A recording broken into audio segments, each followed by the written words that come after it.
How you doing there? Welcome back to Babylon Talmud. Today we're studying Daf Chav Zayin, Daf 27 of Masechta BavaMetzia. Friends. Your friends. Alright, we're going to go weiter in Elu Metzias, and we're going to learn about more Hashavas Aveda. Alright, and it's going to be great. Okay, we're going to start the Mishnah on Daf Chav Zayin. Amr Aleph. Cheva, you want me to roll up my sleeves? Alright, one sec. Alright, let's do it. We're going to start at the Mishnah on Daf Chav Zayin Amud Aleph, about 5-6 lines into the page. Afasimlo oisa bichlal kol elu v'lo mayotzos l'akasheleh lo maloch masimlo miyuchedes sheish bo simonim v'yesh letovim af kol davar sheish bo simonim v'yesh letovim chayov lehachriz. Wait, am I canceling the noise? I should be. Yeah. Now I'm not. Now I am. Okay. What's this talking about? It's talking about Hashavas Aveda Be'etzim. And because the Pasuk says, if we look at the Pasuk, so there's two Psukim that I want us to look at. If you have them on the daf, great. Otherwise, I'll read them to you. Devarim, Perek Chav Beis, Pasuk Aleph. Losira es shor, achicha o es seyo, nidachim v'salamta me'em. Hashiv teshivim lo'achicha. And then two psukim later in Pasuk Gimel it says, V'chein taisa l'chamoro, v'chein taisa l'simlaso, v'chein taisa l'chol avedas achicha asher tovad mimenu mutasu l'sucha l'salim. So we have shor, we have se, we have chomer, we have simla, and we have kol avedas achicha, all things. So how comes, right, so now back into the Mishnah, so afasimlo oisa b'chlal kol elu. So the garment was included in kol avedas achicha. V'lo mayotzos. So then, why did the Torah have to specify a garment if memele it was included in kol avedas achicha? Lahakishila. Well, to compare all lost objects, all lost items to a garment. Lo malach to say to you, ma'asimlo miyuchedes sheyesh ba simanim v'yesh latovin. So let's start with Yesh Latovim first. So just like a garment, Yesh Latovim, there are people who are going to claim it. It belongs to somebody. It's not hefker. It's accounted for. I think the assumption there also was that, I think the assumption there was that at the time, it's not, you wouldn't go to the Gap and just find 1 million of every single thing just waiting for somebody to claim it. You would have a garment was made specifically for somebody. Right? It exists because somebody wanted it to exist. Somebody paid somebody to make it for them. Right? V'yesh ba simonim, and each one is unique. Everything has its own characteristics. It has signs. So just like a garment is something that has unique characteristics and it belongs to somebody. It's not hefker. I've called over sheish bo simonim v'yesh lo tovim. So oichit, anything that has simonim and has tovim, chayv la'achriz, you have to do a Hashavas Aveda. You have to try and find the owner, and you announce, "Hey, people, I found Epis." Okay. Zok the Gemara, "Mai bichlal kol elu." What does it mean? Okay, so we're going to explain the Mishnah. What does it mean that the garment was included in all of these things? Omar Rove says, "Rove bichlal kol avedas achicha." Ho. That garment was memele included in all lost objects of your brother. All includes all, including garments. Where am I? Omar Rave, lomli the cause of Achmona. So now says, Rave, how come the Pasuk says, the Torah says, shor, chomer, se, simla. Why do we need all of these things? Why can't we just have all lost objects? And memele, it includes all of these things. Tzriche. We need them because the cause of Rachmone simla. Pam pam. So if the Torah would have specified a garment, but not let's say a chomer, not necessarily a donkey. Hava amino, I would say hanimile be'edim digufa v'simonim digufa. If you have a garment and you have witnesses that testify, yes, that is Reuven's garment, or Reuven's going to give signs and say, yes, that garment had a hole right under the whatever, a hole where garments have holes, and so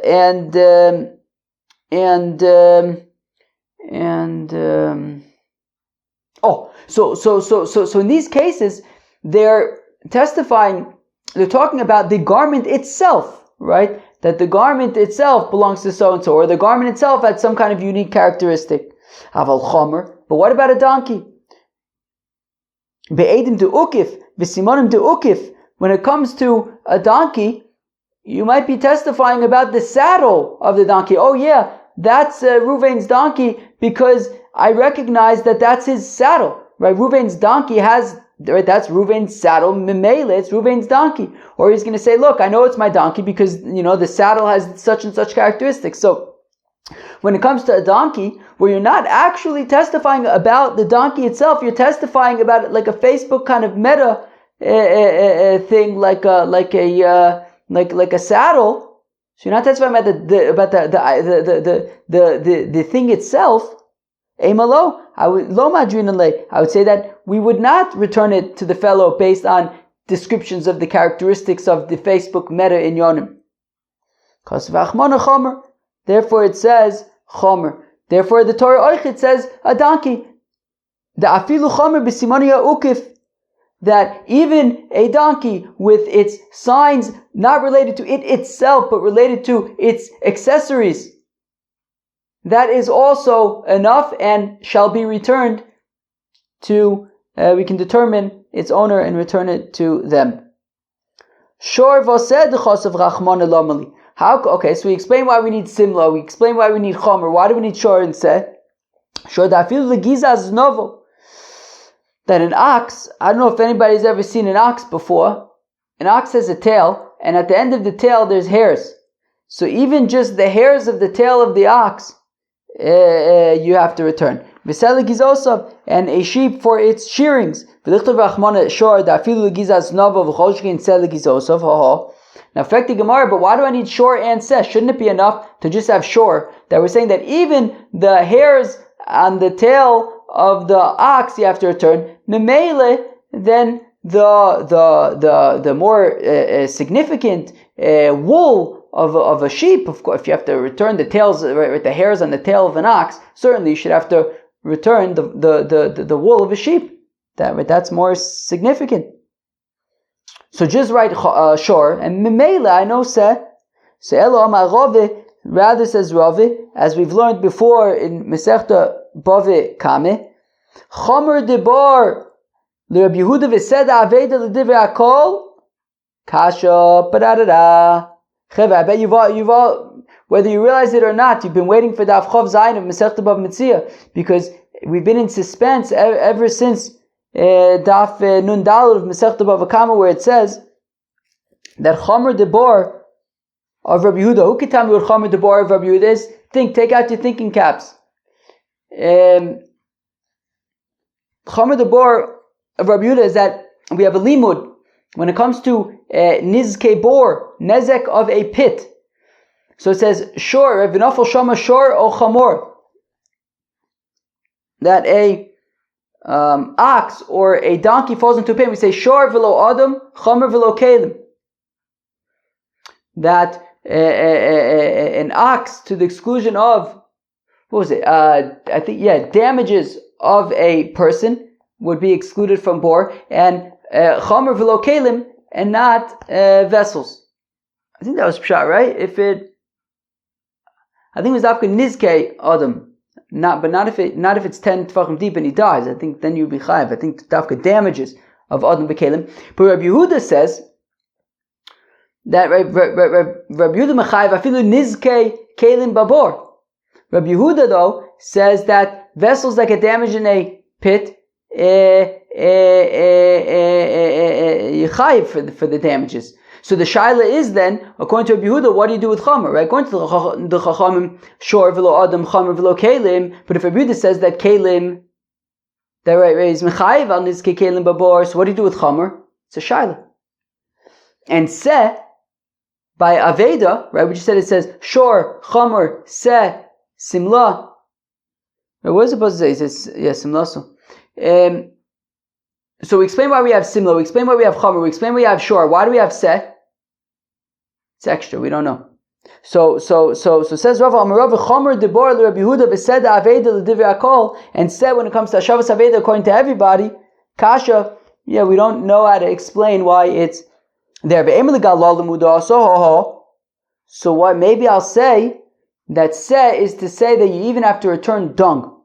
But you don't have to return dung because people are not makpid on their animals' dung. They're mafkirit. It's efker, you don't have to return it.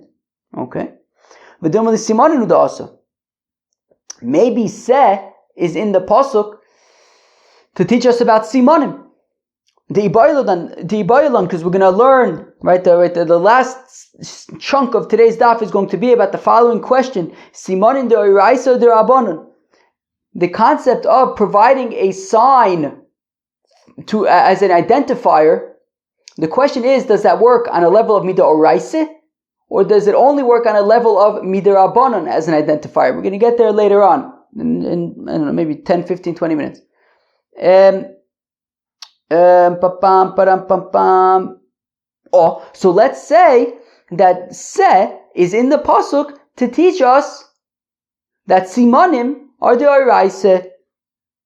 Right? So again, maybe seh is coming to teach us about simanim, about providing signs as identifiers. The ibayilan that we're going to ask, simanim de oraisa or de rabbanon, or simanim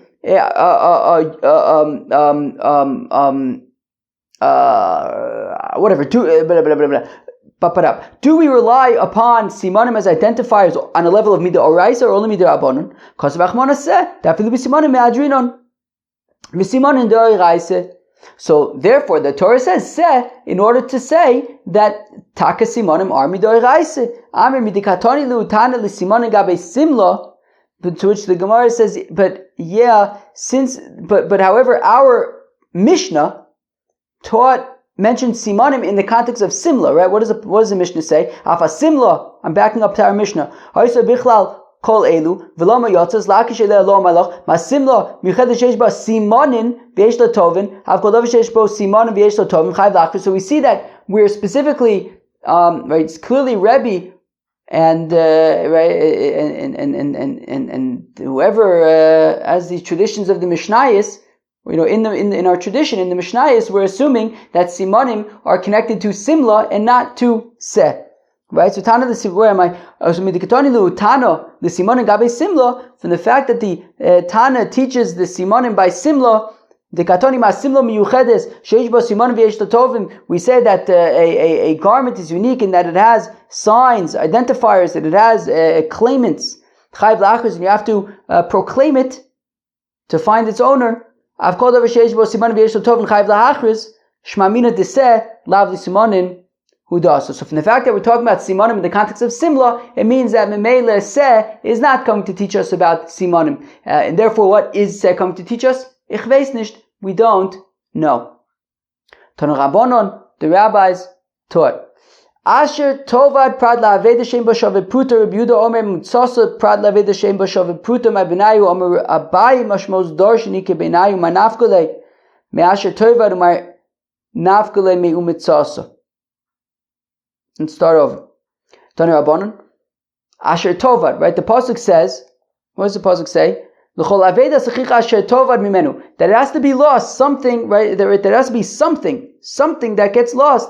A something needs to be a shavar pruta. To the exclusion of a lost object that is less than a shavar pruta, that it's not considered like you actually lost anything of significance that would have to be returned. Rabbi Yehuda says, Rabbi Yehuda says, from the word umitzasa, we learn out that you have to find something of basic significance, and if it's less than a shavar pruta, that would not be of basic significance, and you would not need to return that. My benai, what's the nafkamina between the Tanakam and Rabbi Yehuda? At the end of the day, both of them are saying that this lost object needs to be at least a shavar pruta. So Abaye Gizok, that you know what the difference is between the Tanakam and Rabbi Yehuda? Nothing. Just, is it being learned from Asher Tovat, or is it being learned from Umitzasa? Tanakama says, I think it makes sense to learn it out from Asher Tovat. Rabbi Yehuda says, I think it makes sense to be learned out from Umitzasa. I think that's what that means. My nafkale me Asher Tovad, my nafkale me umitzasa. Tanna Kama learns out from Asher Tovad. Rabbi Yehuda learns out from umitzasa. But at the end of the day, it's the same difference. So according to Tanna Kama, who learns it out that it must be at least a Shavaputa from Asher Tovad, so what does he do with umitzasa? What does he do with it? Well, we've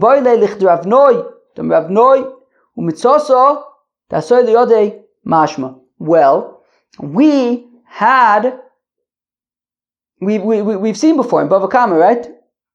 Right, BavaKama daf Kuf Yud Gimel, and maybe also earlier in BavaMetzia. We're like a month into BavaMetzia already. It's gewaldig. Is BavaMetzia your favorite Masechta? For now, at least, right? Let's go weiter. So we taka learned, right? There was a shaila, right? It says Chol Avedas Achicha.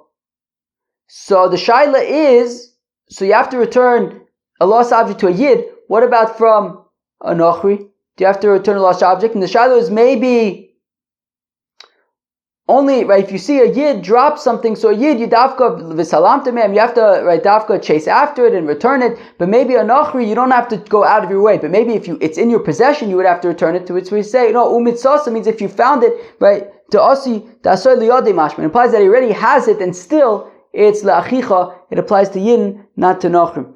Now, so if you learn out Shavaputa from Asher Tovad Mimenu, so then what do you learn out from Umitzasa? So we learn out Umitzasa, that limud. Umitzasa da asar liyadei mashmal. Man denafkalei mi Umitzasa. And according to Rabbi Yehuda, learns that from Umitzasa, so hay Asher Tovad mayavelei. So what does he do with the words Asher Tovad? Mi boy lelech Rabbi Yechanon, tam Rabbi Yechanon mishum b'shim ben Yechai, minayin la'avedo sheshot fanor shehi muteres. How do I know that a lost object that gets swept away by the river, that you can have it?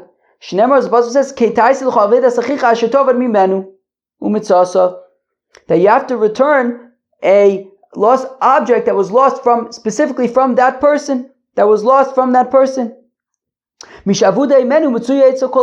Something that gets lost from the person who loses it, but anybody else, it's available to them to chap it arayin. To the exclusion of something that gets swept away in the river that nobody's able to collect it right now. It's gone. So there, in that case, if you find it later on, you can keep it. But if it just drops in the Shuk Machne Yehuda, you would have to find the owner. Although I guess that was the whole shaila about Reb Shimon ben Elazar. But anyways, fine. Great. Now, v'idach, according to Rabbi Yehuda, who learns out Shavaputa from Umitzasos, then how does he know that teaching of Rav Noi that Umitzasos dasar liyadei mashma? Had Rav Noi minalei nafkalei mei Umitzasa, the extra vav, he learns out oichit that. V'idach had Rav Yechanan minalei, and if you learn out Shavaputa from Asher Tovad, then how do you know Rabbi Yochanan's thing about that it has to be something that is lost but available to other people, not to the exclusion of something, right? To the exclusion of something that gets lost in the river. Nafkalei mimenu, learns enough from mimenu, right? Meaning from Asher Tovad, he learns out that it has to be Shavaputa. Mimenu, from him, something that's lost from him but available to other people. Vidach mimenu lo mashmalei, whereas Reb Yehuda would say that it's not mimenu alone, it would be Asher Tovad mimenu. I guess that would have to be the whole package, that it's lost from him but available to other people. Ravi Omar says, Ravi, Pruta she'uzla ika benayu. Ravi says that the nafkamina between Rabbi Yehuda and Tanna Kama is a pruta that decreased in value. Man de Omar Mashe Tovad ika. So if you say that if it's based on, it has to be a Shava Pruta when it gets lost, so if when it got lost, it was a Shava Pruta, but then it decreased in value afterwards, so if you learn out from Asher Tovad, so then you have to return it, because at the time that it got lost, it was a Shava Pruta. And if you say if you learn out from umitzasa, well, at the time that you found it, it was less than a shave pruta, so you don't have to return it. But even if you learn out from asher tovat, so at the time that it got lost, it was a shave pruta, but don't you also need that umitzasa, that you find something as well that is a shave pruta? And that's not the case over here. Ella pruta she ukra is ika benayu fakert. A pruta that was less than a shave pruta, but then increased in value. Manda Amar umitzasa ika. So if you're Rabbi Yehuda who learns it from umitzasa, at the time that it was found, it was a shava pruta. So of course it's shaykh la shava saveda. Umanda Amar asher tovad leka. But if you say the one right based on the one who that gets lost, well, at the time that it was lost, it was less than a shava pruta. Umanda Amar umitzasa ba'inun asher tovad veleka. But even according to Rabbi Yehuda who says umitzasa, and at the time that it was found, it was a shava pruta because it had increased in value by that point. But at the time that it was lost, it wasn't. So don't you need that at the time that it was lost, right? You lost something worth a shava pruta and found something worth a shava pruta. Ella pruta, skip the next word. Shehuzla v'chazra v'hukra ike benayu. If you have a pruta that was a pruta at the time that it got lost, then the value of a pruta decreased, but then, or I guess whatever you lost, the value of whatever you lost decreased, but then went up again in value. So essentially at the time that it was lost and at the time that it was found, it was a shava pruta, but in the middle it was not. Manda Amar asher tovad ika. So if you say, look, that you have to lose something worth a shava pruta, you lost something worth a shava pruta, and you also found something worth, also something worth a shava pruta was found. Manda Amar umitzasa. But according to Yehuda, learns that from umitzasa. But inan de ispa shir mitzia mishas aveda v'ad shas mitzia. But if you learn that from umitzasa, so then you need it to be a shava pruta the entire time up until the time that it's found. The whole time it must be a shava pruta. So he would say that you would not have to return that. Oh, okay. So this is the kasha that I said that we were going to get to, and sure enough, we're here. The shalis is a simin midarabon midaraisa, that when somebody can provide an a unique identifier for the lost item, and he can retrieve it, is that on the is this sort of concept a deoraisa concept or derabanan concept? My nafkamina. What's the difference? Well, the adura get isha b'simonim. That's a big difference. What if a shaliach is coming to deliver a get, but the shaliach misplaces the get and it gets lost? But the shaliach can provide a siman, can provide a identifier. So the shaila is, if identifying something and retrieving it that way is mida oraisa, so let the shaliach provide an identifier, and that works on a level of the oraisa to retrieve it. Let him retrieve the get and deliver it. But if it's only mida rabbanon, so while maybe we could apply it to mominus, maybe we could apply it to getting back a lost object, but to lehater isha lealma. Right, Eishes Ish. I don't know. Maybe if it's only midrabanan, we can't rely on a siman to allow a married woman to remarry based on this divorce that was lost, and then based on this get that was lost and retrieved based on simanim. So the shaila is providing does providing a siman work on the level of mida oraise or on the level of midirabanan? If you say that simanim, that providing a unique identifier works on the level of midoiraise madrinon, so then we would give I assume it means that we would give the get back to the shaliach, and then he would be able to deliver it to her.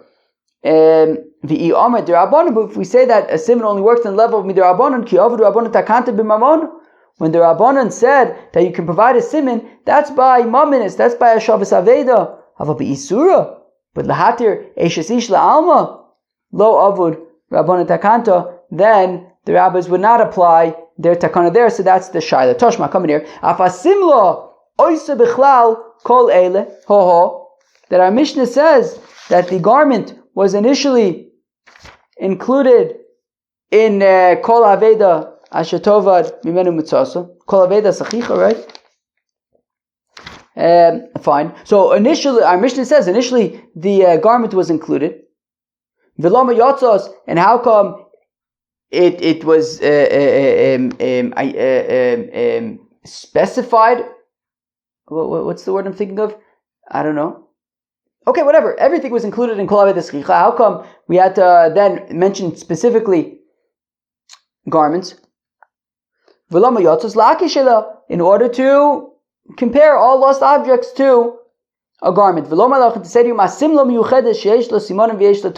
Just like a garment is unique in that it has identifiers and it has owners.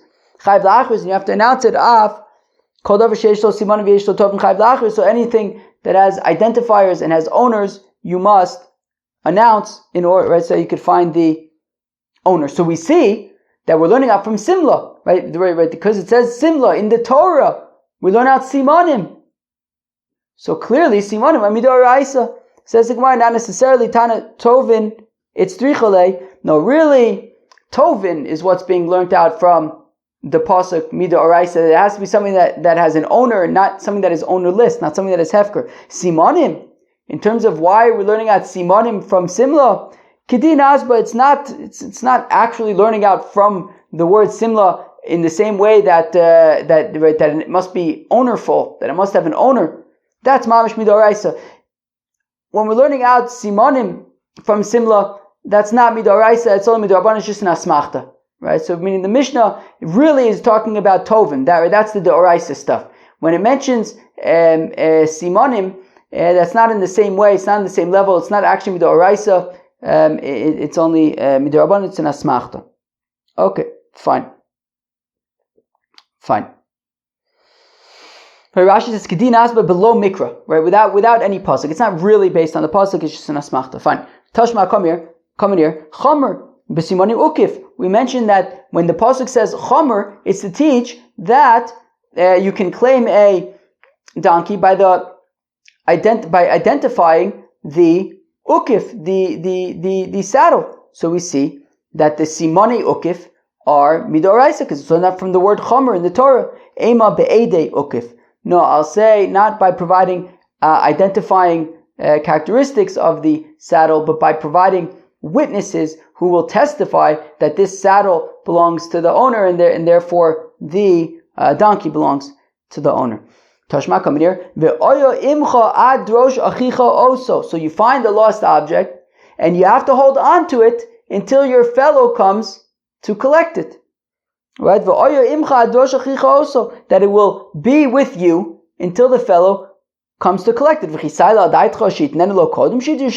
What? And did it enter your mind that you would return it before he came to pick it up? You don't know who lost it. If you knew who lost it, you would return it to that person. The whole point of announcing and things like this is because you don't know who lost it. So it says that you got to hold on to it until the person comes to claim it. Obviously, you can return it before the person comes to claim it. You don't know who it is. So Ela Darsheyu, no, what it means is that before you return it, do a shtickle research, do a shtickle test, in Ramoyu or in a Ramoy, to make sure that he's not a trickster, that he's not trying to steal. He's not trying to steal this lost object. My love, and how do we determine whether he's a trickster or not? Bisimanin. It must be we ask him to provide an identifying characteristic. So therefore we see that we're learning out from Adrosh Achicha Oso, that he must provide a siman. So simanim are clearly midoraisa lo be'edim. No, midoraisa, he would provide witnesses that who could testify that yes, this object belongs to this claimant, and that is how you would prove that he's not a trickster. Toshma, come in here. Ein me'idin ela al partzif aponim im achotem. Okay, so if a fellow passes away and we want to identify that he's dead so that his wife can get remarried, so in Me'idim we only testify ela al partzif aponim on the face imachotim with the shnaz. It has to be a face with the shnaz. Afalpi sheyesh simanim begufa. And even though there might be other unique identifiers on his body or on his garments, those identifiers don't work. Those simanim don't work. You have to recognize specifically the face with the shnaz. Shmamina simanim lav d'oraisa. So then we see that simanim are not midoraisa, since we are unwilling to rely upon them in identifying this fellow so that his wife can get remarried. So clearly it must be that simanim are only identifiers midirabanan. To which they say, no, you could say that simanim taka are midoraisa, amei gufo de aruch v'goats kelov de chashin l'sheila. That we say, no, you could say that simanim be'etzem are good indicators, validators midoraisa. Just in this particular case of the husband and identifying him, in terms of gufo, yeah, you know what kind of signs you would be unadmissible when it comes to signs, unique identifiers of the body? For example, saying he was tall or he was short. Lots of people are tall, lots of people are short. That's not enough. That's the problem, is that it wasn't good enough. To say, he was wearing this shirt. Well, maybe he borrowed the shirt. Maybe the shirt wasn't actually his. So you can't identify him by his shirt. But one second.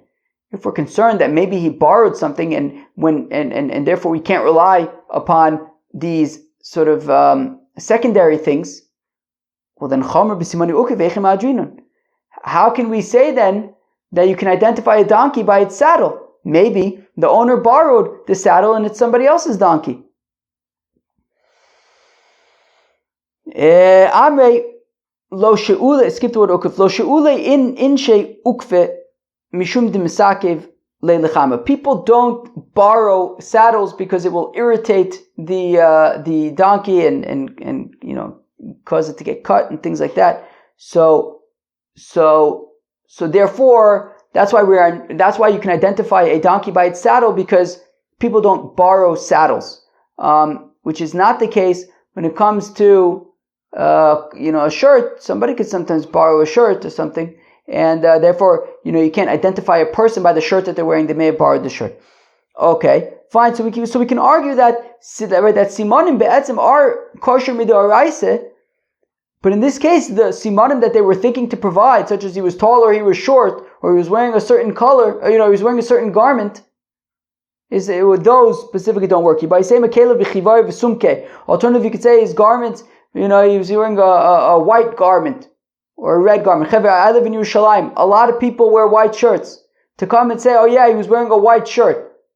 A lot of people wear white shirts, people. Or red shirts.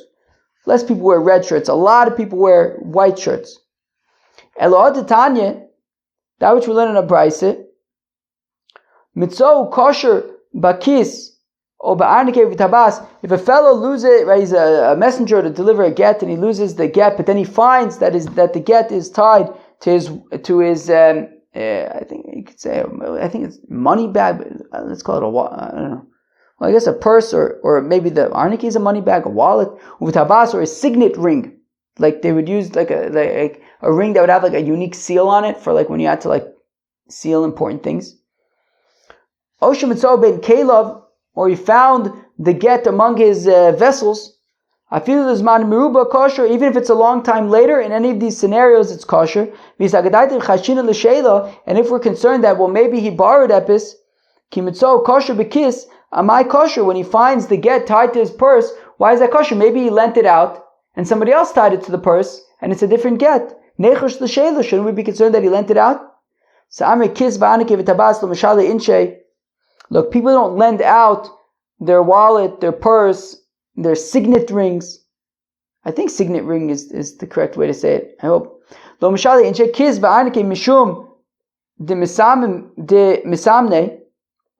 A wallet and a purse, because people get superstitious about it, that you lend out your wallet and then I don't know, people's luck gets shifted around. And the signet ring, because somebody might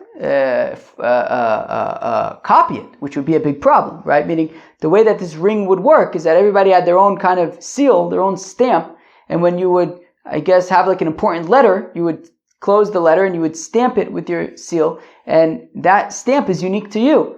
If you lend it out, then somebody else can duplicate it and then start sealing things as you. So that's something that you wouldn't lend out. Okay? Let's say that this shaila of our simanim midaraisa midarabanan, let's say it's taka machlokas tanoim, ein meidin al ashuma.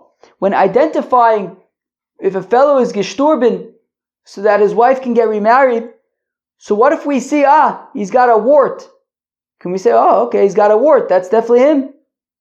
So we say, ein me'idin ala shuma. A wart is not a good enough identifier. Ve'elazar ben Ma'avoy omer, me'idin ala shuma. Elazar ben Ma'avoy says, no, a wart is fine. I guess if he has a wart on a particular part of his body, you could say, yep, that's him, he's got that wart. So let's say the machlokas is the Tanakama over simanim d'Rabbanan, that the Tanakama says simanim are only d'Rabbanan, therefore you can't use it by Eshesish.